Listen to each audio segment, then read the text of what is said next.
At ngayon, mga kapatid, syempre, may alitan yung vice-presidente at ang presidente, mga kababayan ko, dahil itong si ay war freak sa ating presidente na gusto nang kunin yung posisyon, syempre, hindi magpapatalo yun. Mga kababayan ko, hindi niya kayang pakinggan ang tagumpay ni Marcos.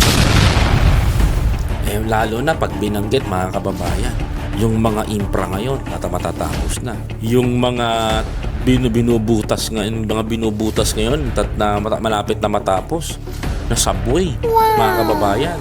Yung mga yung LRT na going to Cavite, mga kababayan ko.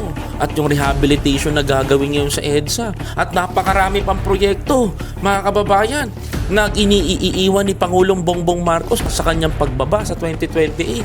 Mga kapatid, ang dami po. Ngayon ang tanong, mga kababayan, ayaw pakinggan ni Sa...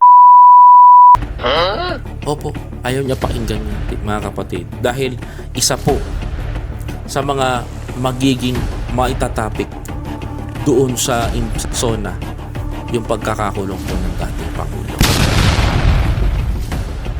Oho, mga kababayan, isa ho sa magiging topic ng pag-uusapan yung kwento na kung paano pinakulong sa Pangulong Duterte. At hindi ho kayang pakinggan ng anak niya yun, mga kababayan ko, sapagkat guilty ho sila sa posisyon na yan. So ngayon, mga kababayan ko, syempre hindi hahatin yan. Bakit ako hahatin? Kung ganyan lang din naman. Tsaka tingin niya na naman kay BBM, sa totoo lang, is parang wala na lang. Mga kababayan ko, hindi na dapat ito pinauupo ng gano'n. Gusto niya na nga patanggal eh. Kaya nga ganyan, mga kababayan.